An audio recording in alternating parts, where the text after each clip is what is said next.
بسم اللہ الرحمن الرحیم۔ السلام علیکم ناظرین، یاجوج ماجوج کے متعلق بہت سی افسانوی داستانیں مشہور ہیں، جس کی وجہ سے عام لوگ تو یہ خیال کرتے ہیں کہ یاجوج ماجوج تو کوئی انسانی مخلوق ہی نہیں ہے۔ لیکن اگر وہ انسان ہے تو اس وقت کہاں پر ہیں؟ سائنس کے اس جدید دور میں کہ جہاں زمین کا کونا کونا چھان لیا گیا ہے، مگر اب بھی یاجوج ماجوج نہیں ڈھونڈے جا سکی۔ آخر کیوں؟ معزز دوستو، آئیے یاجوج ماجوج کا ذکر قرآن و حدیث کی روشنی میں کرتے ہیں۔ علمی پلانٹ کی ویڈیو میں آپ سب کو خوش آمدید۔ اگر ویڈیو اچھی لگے تو لائک کریں اور چینل کو سبسکرائب کریں۔ ناظرین، سب سے پہلے تو بات کرتے ہیں کہ ان قوموں کی تخلیق کیسے ہوئی۔ اس بارے میں ایک ضعیف روایت ہے کہ یاجوج ماجوج حضرت آدم علیہ السلام کی اولاد میں سے ہیں۔ مختلف روایات اور تاریخی کتابوں سے جو ثابت ہے وہ یہ ہے کہ یاجوج ماجوج دو قبیلے تھے جو کہ حضرت نوح علیہ السلام کے بیٹے یافس کی اولاد میں سے تھے۔ یاجوج اور ماجوج دو قبیلوں کے سردار تھے۔ اس قبیلے کے لوگ اپنے علاوہ کسی اور قبیلے کے لوگوں سے شادی نہیں کرتے تھے۔ ان کی نسل بہت تیزی سے بڑھ رہی تھی، جس کی وجہ سے ان کی نسل بہت زیادہ علاقوں میں پھیلنا شروع ہو گئی تھی۔ یہ جس بھی جاندار کے پاس سے گزرتے اسے کھا جاتے تھے۔ یہ موسم بہار میں اپنی غاروں سے نکل کر سارا سبزہ کھا جاتے اور کچھ چیزیں اٹھا کر ساتھ لے جاتے تھے۔ ان کے پنجے اور دانت درندوں جیسے اور ان کے بال اتنے لمبے تھے کہ پورا جسم چھپا لیتے تھے۔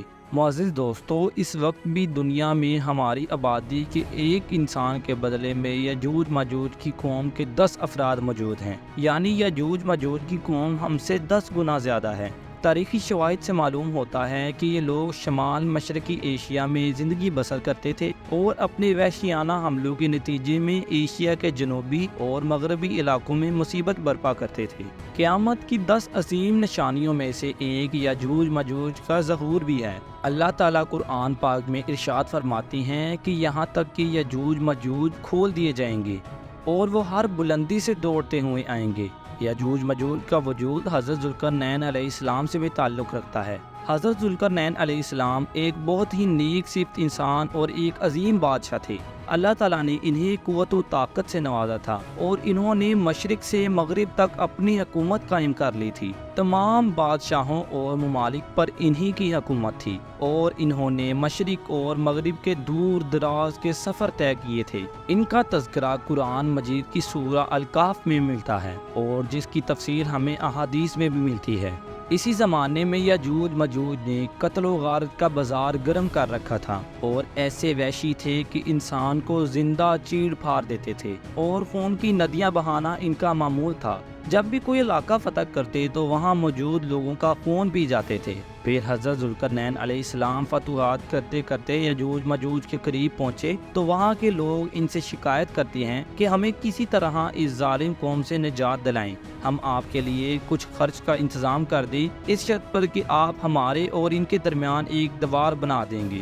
تو حضرت ذوالقرنین نے جواب دیا کہ میرے اختیار میں میرے پروردگار نے جو دے رکھا ہے وہی بہتر ہے، تم صرف قوت و طاقت سے میری مدد کرو، میں تم میں اور ان میں مضبوط دیوار بنا دیتا ہوں۔ تو حضرت ذوالقرنین نے ان دونوں پہاڑوں کے درمیان دیوار کھڑی کر دی اور اس دیوار پر پگھلتا ہوا تانبا ڈال دیا۔ اب یہ ایک ایسی دیوار بن چکی تھی جس کے اوپر چڑھنے کی یاجوج ماجوج کے پاس طاقت نہ تھی اور نہ ہی ان میں سوراخ کرنے کی طاقت تھی۔ حضرت ذوالقرنین علیہ السلام نے کہا، یہ صرف میرے رب کی مہربانی ہے، جب میرے رب کا وعدہ آئے گا تو اسے زمین بوس کر دے گا، بے شک میرے رب کا وعدہ سچا اور حق ہے۔ معزز دوستو، اب آپ یہ تو جان چکے ہیں کہ یاجوج ماجوج کو کس نے اور کیسے قید کیا، لیکن سوال اب یہ ہے کہ وہ کب اور کیسے اس دیوار کو گرا کر باہر آئیں گے۔ اس بارے میں حضور اکرم صلی اللہ علیہ وآلہ وسلم نے ارشاد فرمایا کہ یاجوج ماجوج ہر روز اپنی دیوار کھودتے ہیں،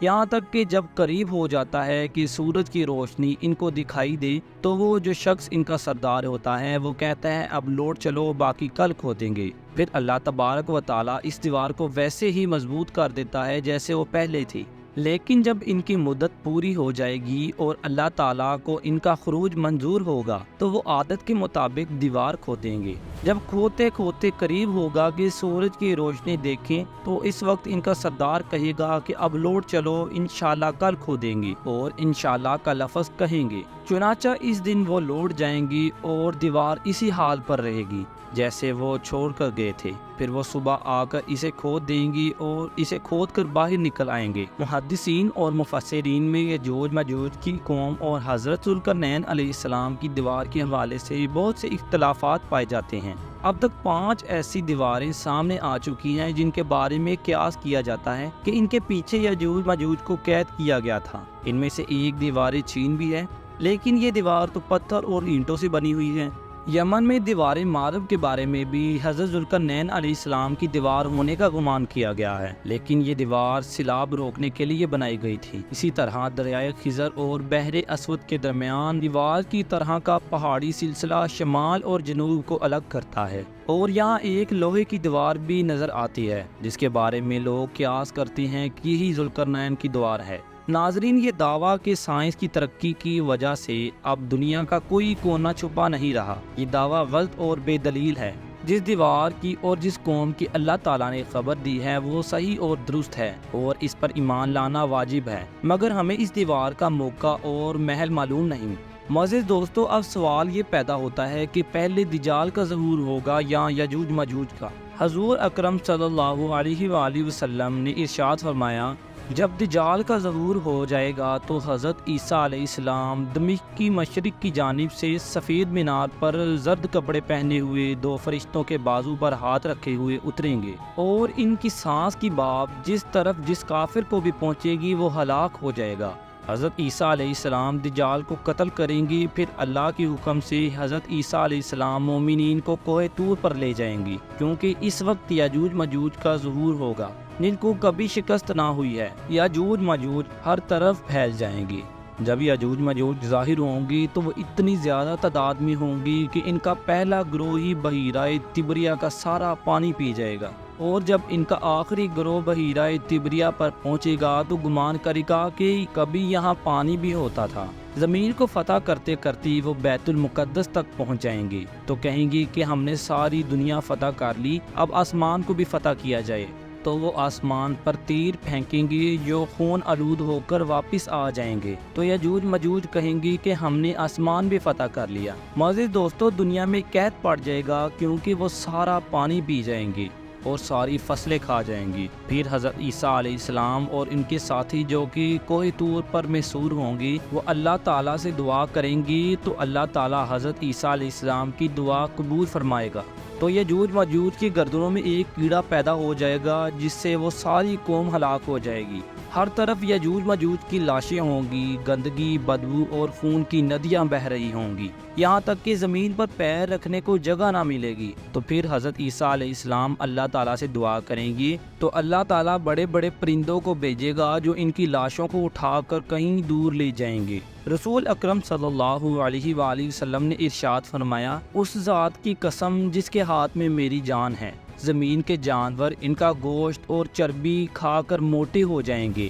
جب پرندے ان کی لاشوں کو اٹھا کر لے جائیں گے تو ان کے تیر کمان اس مقدار میں زمین پر ہوں گے کہ مسلمان ان کے تیر کمانوں سے 7 سال تک ایندھن چلا سکیں گے۔ اس کے بعد اللہ پاک ایسی بارش برسائے گا کہ سب کچھ اس میں بہہ جائے گا اور زمین ساری دھل کر پاک ہو جائے گی۔ پھر زمین پر ایسے پھل اگیں گے کہ ایک انار ایک جماعت کے لیے کافی ہو جائے گا۔ دودھ میں ایسی برکت ہوگی کہ ایک اونٹنی کا دودھ ایک بڑی جماعت کے لیے کافی ہوگا، ایک بکری کا دودھ ایک گھرانے کے لیے کافی ہوگا۔ پھر کئی سال تک لوگ ایسے ہی رہیں گے۔ پھر اللہ تعالیٰ ایک ٹھنڈی اور خوشبودار ہوا بھیجے گا جو سارے مومنین کی جانیں لے لے گی اور باقی تمام لوگ کافر اور مشرک رہ جائیں گے۔ ظلم و زیادتی پھیل جائے گی، پھر انہی لوگوں پر قیامت برپا ہوگی۔ اللہ تعالیٰ سے دعا ہے کہ اللہ ہمیں یاجوج ماجوج کے فتنے سے محفوظ رکھے اور ہمیں اپنی زندگیوں کو قرآن و سنت کے مطابق گزارنے کی توفیق عطا فرمائے۔ امید ہے کہ علمی بلینڈر کی یہ ویڈیو بھی آپ کو اچھی لگی ہوگی۔ اس ویڈیو کو لائک کریں اور چینل کو سبسکرائب کریں۔ ملتے ہیں آپ سے اگلی شاندار ویڈیو میں۔